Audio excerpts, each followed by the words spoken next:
dediğin seni vurar, anlamır ki dost nedir. İndiki zamanede esir dostun aledir. Güven o sevme ocağına, evim var ünvanım var. Dosta cibindir senin, elə ki pul imkanın var. Onda hayat senindir, yaşamalı dövranın var. Dosta cibindir senin, elə ki pul imkanın var. Onda hayat senindir, yaşamalı dövranın var.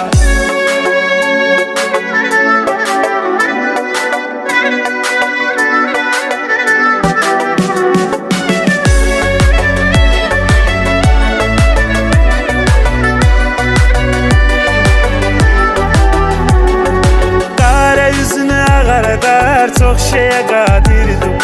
Xəstə adamı sağalda, çox şeye qadirdir bu. Yerdə qalanı ucaldar, çox şeye qadirdir bu. Çoxu sənə dostum deyə, görsə ki xoşanım var.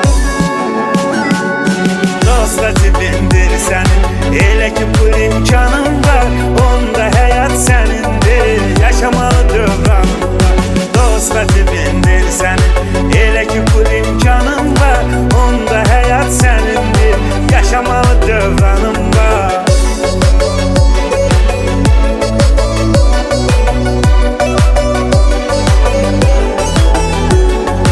Yetim kasıb acından naləyi fəryad edər. Yetim kasıb köməyinə Allahı imdad edər. Pulum olanda çoxu sənin qapına gələr yad edər. Can deyənlərin artar, o yerdə atsanın var. Dosta cibindir sənin, elə ki pul imkanın var. Onda həyat sənindir, yaşamalı dövranın var. Dosta cibindir sənin, elə ki pul imkanın var. Onda həyat sənindir, yaşamalı dövranın var.